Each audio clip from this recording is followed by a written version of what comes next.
बिस्मिल्लाहिर्रहमानिर्रहीम अस्सलामुअलैकुम everyone, hope you all are doing great.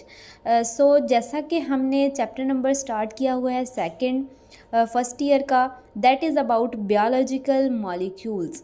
Last lecture में हम देख रहे थे वाटर की प्रॉपर्टीज़ को, इम्पोर्टेंस ऑफ वाटर का हमने जो है वो टॉपिक डिस्कस किया था, और हमने हाफ जो है वो उसकी प्रॉपर्टीज़ को भी डिस्कस किया था कि वाटर के पास कौन कौन सी यूनिक प्रॉपर्टीज़ हैं। सो आज उसी का हम सेकंड पार्ट डिस्कस करने जा रहे हैं, that is about properties of water.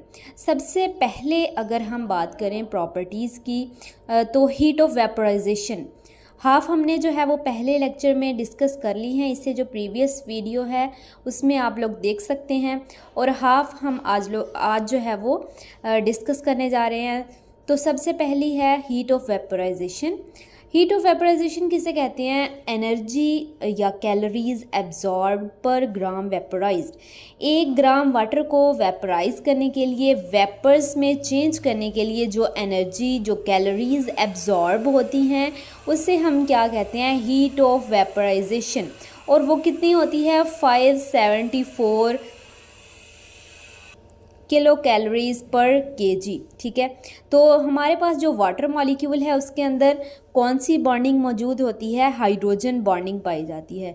और इसमें हमारे पास एक जो है वो कूलिंग सिस्टम है, कूलिंग इफ़ेक्ट होता है, जिससे क्या होता है, वेपर्स में जब चेंज होती है चीज़, जैसे कोई भी सिस्टम है उसके अंदर वाटर है, ठीक है, जब वाटर वेपर्स में चेंज होगा तो वेपर्स में हमने पहले भी पढ़ा कि कौन सी चीज़ जो है वो वेपर्स में पहले चेंज होगी, वो क्या है? जिसकी जो काइनेटिक एनर्जी है वो हाई होती है।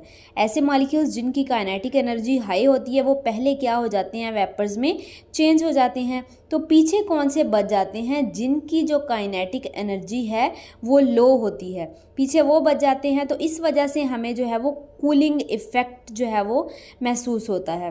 तो इसमें जो है वो हमारे पास आ जाती है स्वेटिंग हो जाती है, ट्रांसपायरेशन। प्लांट्स के अंदर क्या चीज़ होती है? ट्रांसपायरेशन होती है। एनिमल्स की बात करें तो उसमें पर्सपायरेशन होती है। तो यहाँ पे अगर हम जनरल बात करें तो जैसे 1000 ml या मिलीलीटर जो वाटर है उसमें से 30 डिग्री सेंटीग्रेड पे, कितने?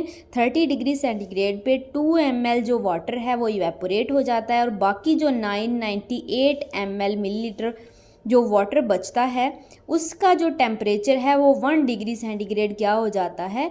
कम हो जाता है। तो इस 1 डिग्री सेंटीग्रेड को हम क्या कहेंगे? Heat of vaporisation.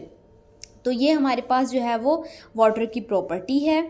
उसके बाद आयनाइजेशन ऑफ वाटर की बात करें तो आयोनाइजेशन का मतलब होता है आयंस में चेंज होना। तो वाटर मॉलिक्यूल का आयंस में चेंज होना क्या कहलाएगा? Ionization of water. अगर हम बात करें 25 डिग्री सेंटीग्रेड पर, तो जो H2O का मॉलिक्यूल है वो रिवर्सिबल, ये जो डबल एरो हैं वो रिवर्सिबल रिएक्शन है। H पॉजिटिव और OH नेगेटिव आयंस में चेंज होते हैं और फिर जो है ये वाटर भी बना सकते हैं। अगर हम H पॉजिटिव और जो OH नेगेटिव आयंस हैं, दोनों आयंस बने हैं, उनकी कंसनट्रेशन को देखें तो वो कितनी है? 10⁻⁻7 मोल पर लीटर।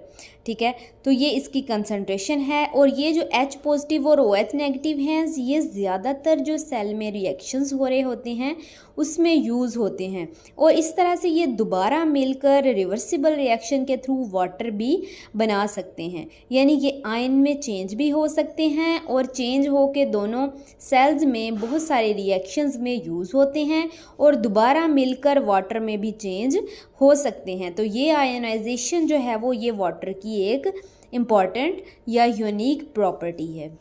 नेक्स्ट है हाइड्रोफोबिक एक्सक्लूजन। हाइड्रोफोबिक का मतलब होता है, फोबिक यानी जो है वो रिपेल करना, नफ़रत करना। हाइड्रोफोबिक जो वाटर रिपेलिंग होते हैं। Reduction of contact area between hydrophobic substances, यानी ऐसे सब्सटेंसेस जो क्या हों? नॉन पोलर हों, तो उनका जो कांटेक्ट एरिया है उसका कम हो जाना, उसकी रिडक्शन हो जाना। Which are placed in water, यानी कि क्या हो रहा है कि वाटर और हाइड्रोफोबिक जो सब्सटेंसेस हैं उनके दरमियान में जो कांटेक्ट एरिया रिडक्शन हो रही है, कमी हो रही है कांटेक्ट एरिया की, वो क्या कहलाएगा? Hydrophobic exclusion. It play role in maintaining integrity. ये किस चीज़ में रोल प्ले कर रहा है? Lipid bilayer membrane. इसका स्ट्रक्चर हमने देखा हुआ है कि लिपिड बाइलेयर मेम्ब्रेन का स्ट्रक्चर क्या होता है, किस तरह से वो लिपिड बाइलेयर कहलाती है। तो उसको जो है वो मेंटेन करने में सबसे ज़्यादा रोल किसका है? हाइड्रोफोबिक एक्सक्लूजन का। तो ये भी वाटर प्रॉपर्टी है कि हाइड्रोफोबिक सब्सटेंसेस के दरमियान और वाटर के दरमियान जो कांटेक्ट एरिया रिडक्शन हो जाती है, कम हो जाता है एरिया, वो हाइड्रोफोबिक एक्सक्लूजन कहलाता है। डेंसिटी की बात करें अगर हम वाटर डेंसिटी की, ice has joint structure and maximum number of hydrogen bonding. अगर हम वाटर के अंदर बात करें तो कौन सी बॉन्डिंग प्रेजेंट होती है? हाइड्रोजन बॉन्डिंग, जो कि बहुत स्ट्रॉन्ग बॉन्डिंग है इन फ्रीजिंग वेदर। जब फ्रीजिंग वेदर होता है तो आइस जो है वो पॉन्ड्स होते हैं, उनके ऊपर क्या हो जाती है? बिल्कुल जम जाती है, फ्रीज़ हो जाती है, और वो उसके ऊपर ही वाटर के ऊपर फ्लोट करना शुरू कर देती है। ठीक है, तो ये क्या करता है, इसका क्या फ़ायदा होता है? Provide living environment for some organisms. तो ये जो नीचे के ऑर्गेनिजम्स होते हैं जो वाटर में रहते हैं, उनको क्या करती है? लिविंग ऑर्गेनिजम्स को लिविंग इन्वायरमेंट प्रोवाइड करती है। ठीक है, तो इसी तरह क्वेश्चन आता है कि आइस जो है वो वाटर के ऊपर फ्लोट क्यों करती है? तो इसकी यही वजह है कि उसके अंदर जो है वो क्या होती है? हाइड्रोजन बॉन्डिंग ज़्यादा होती है, प्रेजेंट होती है, और उसकी जो है वो हीट कैपेसिटी ज़्यादा होती है। तो इस जो ये है शॉर्ट क्वेश्चन, उसका ये आंसर बनता है। तो यहाँ तक हमारे पास जो है वो वाटर की प्रॉपर्टीज़ एंड होती हैं। इंशाल्लाह नेक्स्ट लेक्चर में हम नेक्स्ट टॉपिक को डिस्कस करेंगे। होप सो आप लोगों को क्लियर हो गया होगा। कोई भी क्वेश्चन हो तो आप लोग कमेंट सेक्शन में पूछ सकते हैं। अल्लाह हाफिज़।